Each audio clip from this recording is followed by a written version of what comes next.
Hello dear students, welcome back to the physics video classes. In this class, I am going to explain the new chapter from the second PU, moving charges and magnetism. This chapter is also very important for your Karnataka CET examination. Sometimes they asked 6 questions, sometimes asked 5 questions, and also sometimes asked 4 questions. So, averagely there are 4 to 5 questions asked every year from this chapter. So, this is also very important to score maximum marks in your Karnataka CET examination. Let's move on to the first question asked in 2020. This is the question asked in the examination. ಏನು ಕೇಳಿದ್ದಾರೆ ಅಂದರೆ what is the magnetic field at a point O ಅಂತ ಕೇಳಿದ್ದಾರೆ. ನೋಡಿ, ಈ ಒಂದು ಡಯಾಗ್ರಾಮ್ನ ನಾವು ಸಾಲ್ವ್ ಮಾಡಬೇಕಂದ್ರೆ we need to understand some of the other concepts. The first concept, the magnetic field due to a circular arc. Let I be the current flowing through the arc. What is the magnetic field at a point O? ನಾವು already ಇದ್ರ ಬಗ್ಗೆ concept ವಿಡಿಯೋದಲ್ಲಿ ಕಲ್ತಿದ್ದೀವಿ. That is the magnetic field at a point O is given by mu naught I divided by 4πr into theta. Theta should be in radian. This is very important. Theta ಏನಾಗಿರಬೇಕು? Radian ಅಲ್ಲಿ ಇರಬೇಕು. Angle radian ಅಲ್ಲಿ measure ಮಾಡೋದು. ಈ theta ಕೂಡ ಈ angle ಸಬ್ಟೆಂಡೆಡ್ by the arc. ಈ angle ನ ತಗೋಬಾರ್ದು, ನೆನಪಿರಲಿ. ಆಂಗಲ್ ಸಬ್ಟೆಂಡೆಡ್ ಬೈ ದ ಆರ್ಕ್ ನ ತಗೋಬೇಕು. Next, see, this is the wire carrying a current I. What is the magnetic field in front of the wire? Exactly behind the wire. ನೋಡಿ, exactly in front of the wire, exactly behind the wire, magnetic field 0 ಇರುತ್ತೆ. ನೋಡಿ, ಈ wire ಅಷ್ಟೇ. ಈ point ಏನಾಗಿದೆ? Exactly in front. ಈ point ಅಲ್ಲಿ ಎಷ್ಟಿರುತ್ತೆ ಅಂದ್ರೆ ಮ್ಯಾಗ್ನೆಟಿಕ್ ಫೀಲ್ಡ್ 0 ಇದೆ. Means the magnetic field on the axial line will be become 0. ಈ ಒಂದು ಕಾನ್ಸೆಪ್ಟ್ ನ ಯೂಸ್ ಮಾಡ್ತೀನಿ ನಾನು. ನೆಕ್ಸ್ಟ್, ಇದು ಒಂದು finite wire. R is the perpendicular distance. What is the magnetic field at a point P ಅಂತ ಹೇಳಿದ್ರೆ, magnetic field at a point P is given by mu naught I divided by 4πr into sin of theta 1 plus sin of theta 2. This is the formula when theta 1 and theta 2 are given. ನೋಡಿ, ಇದು ಒಂದು concept ನಾನು use ಮಾಡ್ತೀನಿ. It is a semi infinite wire. ಈ ಒಂದು point, ಈ point ಏನಾಗಿದೆ? ಈ ಪಾಯಿಂಟ್ ಅಲ್ಲಿ ಇದೆ, ಇಲ್ಲಿದೆ. ನೋಡಿ, ಇಲ್ಲಿದೆ. ಇಲ್ಲೇ ಇರಬೇಕು ಅಂತಿಲ್ಲ, ಅಥವಾ ಇಲ್ಲಿದ್ರೂ okay, there is no problem. Formula is same. ನೋಡಿ, ಈ ತರ ಇದ್ರೂ ಓಕೆ. ಈ ಪಾಯಿಂಟ್ ಏನಾದ್ರೂ ಇಲ್ಲಿದ್ರೂ ಕೂಡ ಮ್ಯಾಗ್ನೆಟಿಕ್ ಫೀಲ್ಡ್ ಸೇಮ್ ಬರುತ್ತೆ. ನೋಡಿ, ಈ ಪಾಯಿಂಟ್ ಏನಾದ್ರೂ ಇಲ್ಲಿದೆ ಅಂದಾಗ ಥೀಟಾ 1, ಈ ಆಂಗಲ್ ಏನಾಗುತ್ತೆ?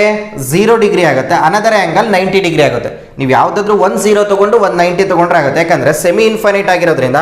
ನೋಡಿ, ಇದನ್ನ ನಾವು ಅಂದ್ರೆ ಸ್ಟ್ರೆಚ್ ಮಾಡ್ತಾ ಹೋದಾಗ ಈ ಆಂಗಲ್ ಏನಾಗುತ್ತೆ? 90 ಆಗುತ್ತೆ. So one angle will be 0, another angle will be 90. Sine 0 is 0 plus sine 90 will be 1. So ಏನಾಯ್ತು answer? Mu naught I divided by 4πr. ಇಷ್ಟು ಕಾನ್ಸೆಪ್ಟ್ ನ ಯೂಸ್ ಮಾಡಿಕೊಂಡು ನಾನು ಆ ಪ್ರಾಬ್ಲಮ್ ನ ಸಾಲ್ವ್ ಮಾಡ್ತೀನಿ. ಈ ತರ ಪ್ರಾಬ್ಲಮ್ ನಿಮ್ಮ JEE ಮೇನ್ಸ್ ನೀಟಲ್ಲಿ ಕೇಳಿದರೆ, ಕರ್ನಾಟಕ CET ನಲ್ಲಿ 2020 ಕೂಡ ಕೇಳಿದರೆ. ನೋಡಿ, ಈ ಒಂದು ಪ್ರಾಬ್ಲಮ್ ನಾನು ತ್ರೀ ಪಾರ್ಟ್ಸ್ ಆಗಿ ಸ್ಪ್ಲಿಟ್ ಮಾಡ್ಕೊಂಡಿದ್ದೆ. The first part is this one, second part will be this one, third part will be this one. So magnetic field is equal to B1 plus B2 plus B3. Magnetic field due to this part and this part.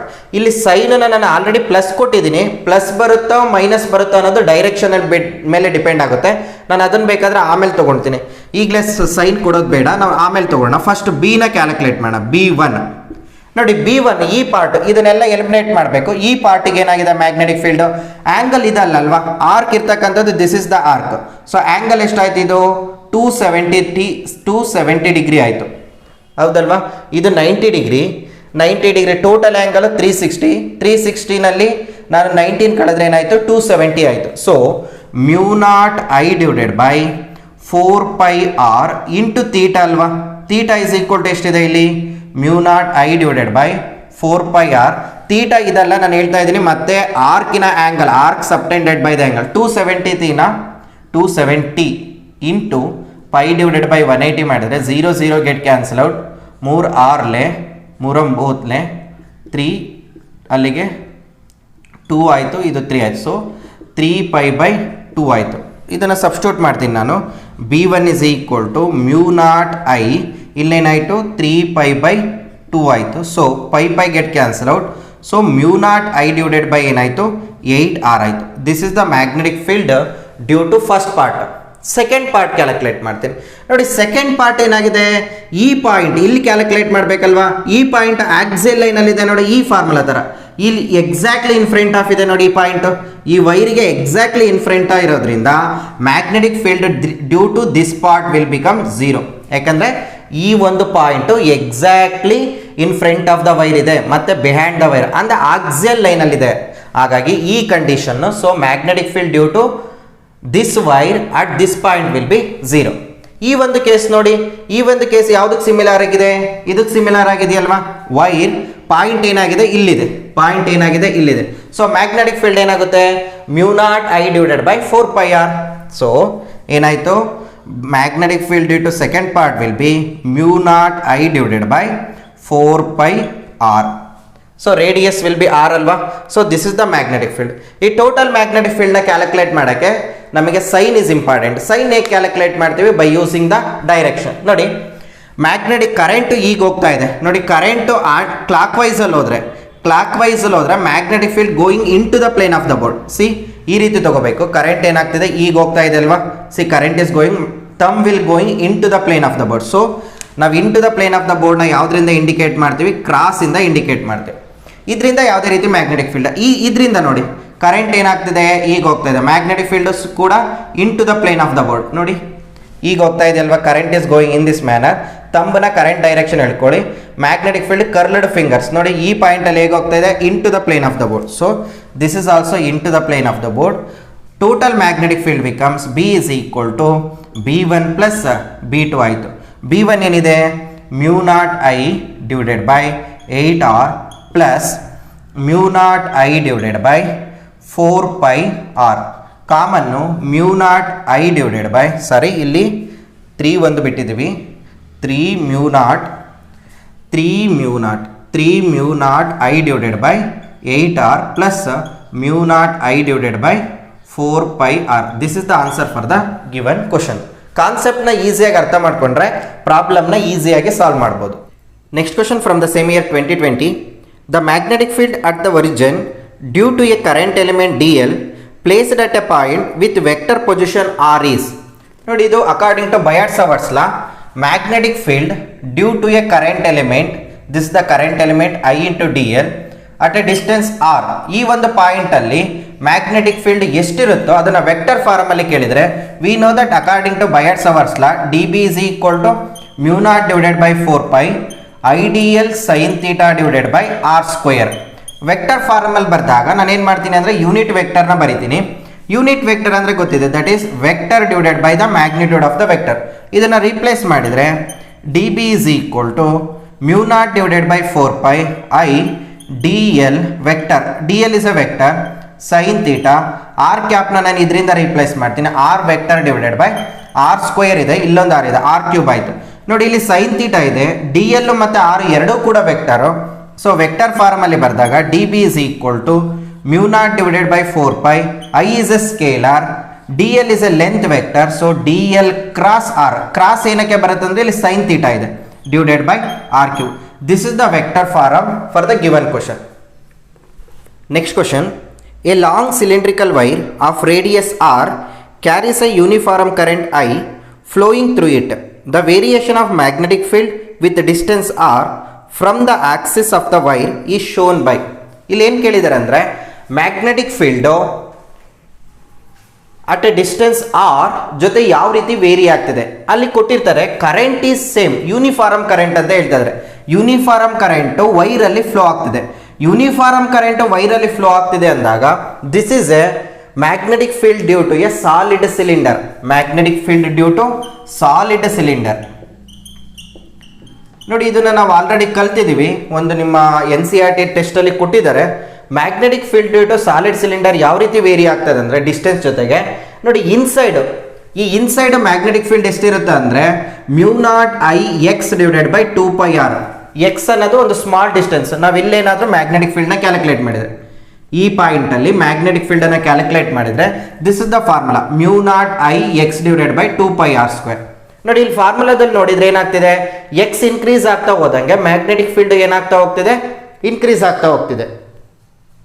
ನೋಡಿ ಈ point ಅಲ್ಲಿ ಏನಾದರೂ magnetic field ನ calculate ಮಾಡಿದ್ರೆ on the surface, magnetic field on the surface is given by μ0I divided by 2πr. So magnetic field outside the cylinder. ನೋಡಿ ಈ ಪಾಯಿಂಟಲ್ಲಿ ಏನಾದರೂ magnetic ಫೀಲ್ಡ್ನ ಕ್ಯಾಲ್ಕುಲೇಟ್ ಮಾಡಿದರೆ that is given by μ0I/2πx. So X increase ಆಗ್ತಾ ಹೋದಂಗೆ magnetic field ಏನಾಗ್ತಾ ಹೋಗುತ್ತೆ, decrease ಆಗ್ತಾ ಹೋಗುತ್ತೆ. ಇದ್ರ ಪ್ಲಾಟ್ ಕೇಳಿದರೆ ನೋಡಿ, ಪ್ಲಾಟಲ್ಲಿ ಬರೆದಾಗ ನಾವು magnetic field versus distance x. ನೋಡಿ ಇದು x is equal to R, x is equal to less than r, this is x is equal to greater than R. ನೋಡಿ x is equal to less than r ಆದಾಗ magnetic field ನೋಡಿ ಇಲ್ಲಿ x increase ಆಗ್ತಾ ಹೋದಂಗೆ magnetic field directly proportional increase ಆಗ್ತಾ ಹೋಗುತ್ತಲ್ವಾ. So magnetic field will be increases ಎಲ್ಲಿವರೆಗೂ, on the surface ತನಕ, ಇಲ್ಲಿವರೆಗೂ ಸರ್ಫೇಸ್ ತನಕ. So magnetic field is maximum at the surface. ಈ ಸರ್ಫೇಸ್ ಅಲ್ಲಿ ಏನಾಗಿರುತ್ತೆ, ಮ್ಯಾಗ್ನೆಟಿಕ್ ಫೀಲ್ಡ್ ಜಾಸ್ತಿ ಇರುತ್ತೆ. ದೆನ್ ಔಟ್ಸೈಡ್ ಹೋದಂಗೆ ಏನಾಗ್ತಿದೆ, magnetic field inversely proportional to x ಅಲ್ವಾ. So magnetic field will be decreases. So decreasing graph ಹೇಗೆ ಬರೀತೀವಿ, this is the decreasing graph. Magnetic field inside ಏನಾಗಿರುತ್ತೆ, directly proportional to x. On the surface it is constant maximum. Outside the surface ಏನಾಗ್ತಾ ಹೋಗುತ್ತೆ, decrease ಆಗ್ತಾ ಹೋಗುತ್ತೆ. This is the correct representation of magnetic field with distance. Say for example ಇದೇ question ಅನ್ನ solid cylinder ಬದಲು ಆಲೋ cylinder ಕೊಟ್ಟಿದ್ರೆ, for hollow cylinder ನೋಡಿ, ಆಲೋ cylinder ಆಗಿದ್ರೆ, ಆಲೋ ಸಿಲಿಂಡರ್ ಅಂದ್ರೆ ಈ ರೀತಿ ಇರುತ್ತೆ. ಕರೆಂಟ್ ಏನಾಗಿರುತ್ತೆ, ಸರ್ಫೇಸ್ ಅಲ್ಲಿ ಮಾತ್ರ ಫ್ಲೋ ಆಗ್ತಾ ಇರುತ್ತೆ, ಇನ್ಸೈಡ್ ಕರೆಂಟ್ ಫ್ಲೋ ಆಗ್ತಾ ಇರಲ್ಲ. ಸೊ ಮ್ಯಾಗ್ನೆಟಿಕ್ ಫೀಲ್ಡ್ ಇನ್ಸೈಡ್ ಏನಾಗಿರುತ್ತೆ ಅಂದ್ರೆ, magnetic field inside is zero because it is a hollow sphere. ಸರಿ, ಆಲೋ ಸಿಲಿಂಡರ್, ಆಲೋ ಸಿಲಿಂಡರ್ ಅಲ್ಲಿ ಮ್ಯಾಗ್ನೆಟಿಕ್ ಫೀಲ್ಡ್ ಇನ್ಸೈಡ್ ಝೀರೋ ಇರುತ್ತೆ. ಬಟ್ ಸಾಲಿಡ್ ಸಿಲಿಂಡರ್ ಅಲ್ಲಿ there is a magnetic field. But magnetic field on the surface is equal to same formula μ0I/2πr. Magnetic field on the outside ಕೂಡ same formula μ0I/2πx. ಇಲ್ಲಿ x greater than r, ಇಲ್ಲಿ x is equal to r ಆಗಿರುತ್ತೆ. ನೋಡಿ ಇದಕ್ಕೇನಾದರೂ ನಿಮಗೆ plot ಕೇಳಿದರೆ, this is the plot for the solid cylinder. ಹಾಗಾದರೆ ಇದಕ್ಕೇನಾದರೂ plot ಮಾಡಿದರೆ ಈ ರೀತಿ ಬರುತ್ತೆ. This is the magnetic field, this is the distance x, this is x is equal to R, x is greater than R, x is less than R. ನೋಡಿ less than R ಅಲ್ಲಿ magnetic field ಏನಾಗಿದೆ, zero ಆಗಿದೆ. So ಇಲ್ಲಿವರೆಗೂ ಏನಾಗಿರುತ್ತೆ, magnetic field zero ಆಗಿರುತ್ತೆ. On the ಸರ್ಫೇಸಿಗೆ ಬಂದಾಗ ಏನಾಗುತ್ತೆ, ಮ್ಯಾಗ್ನೆಟಿಕ್ ಫೀಲ್ಡ್ ಇನ್ಕ್ರೀಸ್ ಆಗುತ್ತೆ, ಇಟ್ ಬಿಕಮ್ಸ್ ಮ್ಯಾಕ್ಸಿಮಮ್. ಔಟ್ಸೈಡ್ ಬಂದಾಗ ಏನಾಗ್ತಿದೆ, ಇನ್ವರ್ಸ್ಲಿ ಪ್ರಪೋರ್ಷನಲ್ ಅಲ್ಲ, ಮತ್ತೆ ಏನಾಗಬೇಕು, ಡಿಕ್ರೀಸ್ ಆಗಬೇಕು. So this is decrease. This is the plot for hollow cylinder, this is the plot for solid cylinder. ನಿಮ್ಮ ಎಕ್ಸಾಮಿನೇಷನ್ ಅಲ್ಲಿ ಕೇಳಿರೋದು ಸಾಲಿಡ್ ಸಿಲಿಂಡರು. ನೆಕ್ಸ್ಟ್ ನಿಮಗೆ ಇದನ್ನು ಕೇಳ್ಬೋದು ಆಲೋ ಸಿಲಿಂಡರ್ಗೆ. Next question from the same year. A cyclotron is used to accelerate protons, deuterons and alpha particles while exiting under similar conditions. Thus minimum kinetic energy is gained by. ಯಾವ ಒಂದು particle minimum kinetic ಎನರ್ಜಿನ gain ಮಾಡ್ತಿದೆ ಅಂತ. ಇಲ್ಲಿ ಯಾವ್ಯಾವ particle ಕೊಟ್ಟಿದ್ದಾರೆ ಅಂದರೆ, ಒಂದು proton ಕೊಟ್ಟಿದ್ದಾರೆ, another one they are given alpha particle He2 4, another one they are given deuteron H12 ಕೊಟ್ಟಿದ್ದಾರೆ. ಇಲ್ಲಿ ಏನು ಕೇಳಿದ್ದಾರೆ ಅಂದರೆ ಮಿನಿಮಮ್ ಕೈನೆಟಿಕ್ ಎನರ್ಜಿ. ನೋಡಿ ಇಲ್ಲಿ ಸೈಕ್ಲೋಟ್ರಾನ್ ಅಂತ ಕೇಳಿರ್ಬೋದು, ಬಟ್ ಕಾನ್ಸೆಪ್ಟ್ ನಿಮಗೆ ಜನರಲ್ ಕಾನ್ಸೆಪ್ಟ್ ಆಗಿದೆ. ರೇಡಿಯಸ್ ಮತ್ತು ಕೈನೆಟಿಕ್ ಎನರ್ಜಿನ ಯೂಸ್ ಮಾಡಿಕೊಂಡು ನಮಗೆ ಗೊತ್ತಿದೆ. ಕೈನೆಟಿಕ್ ಎನರ್ಜಿನ ನಾವು ಹೇಗೆ ಬರಿತೀವಿ, kinetic energy is equal to half mv² ಅಲ್ವಾ, or we can also write it as p²/2m. ಇವೆರಡು ಫಾರ್ಮುಲಾ ಇದೆ. ಇಲ್ಲಿ ಪೀಸ್ನ ನಾವು ಸಬ್ಸ್ಟಿಟ್ಯೂಟ್ ಮಾಡೋಣ. We know that R is equal to mv/bq alva. When a charged particle moving in a perpendicular magnetic field, the radius traced by the charged particle is given by mv/bq. me andre momentum alva, divided by bq. So that p is equal to ಏನಾಯಿತು, r/bq ಆಯಿತು. ನೋಡಿ ನಾನು ಇಲ್ಲಿ substitute ಮಾಡ್ತೀನಿ. Kinetic energy is equal to p² ಇದೆ ನೋಡಿ, ಇದನ್ನು square ಮಾಡಿದರೆ r² b² q² divided by 2m. So kinetic energy ಯಾವುದಕ್ಕೆ ಮಿನಿಮಮ್ ಆಗಿರುತ್ತೆ ನೋಡಿ. Radius of the path will be same ಅಂತ ಹೇಳಿದ್ದಾರೆ, ಮ್ಯಾಗ್ನೆಟಿಕ್ ಫೀಲ್ಡ್ ಇಸ್ ಸೇಮ್, 2 ಅನ್ನೋದು ಕಾನ್ಸ್ಟೆಂಟ್. ಸೊ ಕೈನೆಟಿಕ್ ಎನರ್ಜಿ ಯಾವುದ್ರ ಮೇಲೆ ಡಿಪೆಂಡ್ ಆಗಿದೆ, ಚಾರ್ಜ್ ಮೇಲೆ ಮತ್ತೆ ಮಾಸ್ ಮೇಲೆ. ಚಾರ್ಜ್ ಮೇಲೆ ಸ್ಕ್ವಯರಲ್ಲಿ ಡಿಪೆಂಡ್ ಆದರೆ ಮಾಸ್ ಮೇಲೆ ಇನ್ವರ್ಸ್ಲಿ ಪ್ರಪೋರ್ಷನಲ್. ಈಗ ನಾವು ಒಂದೊಂದರಿಂದ ವ್ಯಾಲ್ಯೂಸ್ನ ಕ್ಯಾಲ್ಕುಲೇಟ್ ಮಾಡೋಣ. ಫಸ್ಟು ಪ್ರೋಟಾನ್ಗೆ, ನೆಕ್ಸ್ಟ್ ಡ್ಯೂಟರಾನ್ಗೆ, ನೆಕ್ಸ್ಟ್ ಆಲ್ಫಾ ಪಾರ್ಟಿಕಲ್ಗೆ. ಯಾವುದ್ರದ್ದು ಕೈನೆಟಿಕ್ ಎನರ್ಜಿ ಮಿನಿಮಮ್ ಬರುತ್ತಾ, ದಟ್ ಈಸ್ ದ ಆನ್ಸರ್. ನೋಡಿ 1 by 1 ಕ್ಯಾಲ್ಕುಲೇಟ್ ಮಾಡ್ತೀನಿ. ಫಸ್ಟ್ ಪ್ರೋಟಾನಿಗೆ ನೋಡಿ, kinetic energy I will write it as for proton. This is for proton. ನೋಡಿ ಕ್ಯೂ ವ್ಯಾಲ್ಯೂ ನಾನು ಹೇಳಿದೆ, ಈ ವ್ಯಾಲ್ಯೂ ಇಲ್ಲಿದೆಯಲ್ವಾ ಅಟಾಮಿಕ್ ನಂಬರ್ ಯಾವಾಗಲೂ ಕೂಡ ಚಾರ್ಜ್ ಆಗಿರುತ್ತೆ, ಮಾಸ್ ನಂಬರ್ ಯಾವಾಗಲೂ ಕೂಡ ಮಾಸ್ ಆಗಿರುತ್ತೆ. ನೀವು ಇದನ್ನ ತಗೊಳ್ಳಿ ಮತ್ತೆ ಇದನ್ನ ತಗೊಳ್ಳಿ, ಇದನ್ನ ಚಾರ್ಜಿಗೆ ತಗೊಳ್ಳಿ. This is for charge, this is for mass. Okay, ಚಾರ್ಜಿಗೆ ಸಬ್ಸ್ಟಿಟ್ಯೂಟ್ ಮಾಡ್ತೀನಿ ನೋಡಿ. 1 ಮಾಸ್ ಎಷ್ಟಿದೆ ಇಲ್ಲಿ 1 ಸ್ಕ್ವೇರ್ ಇದೆ ಡಿವೈಡೆಡ್ ಬೈ 1.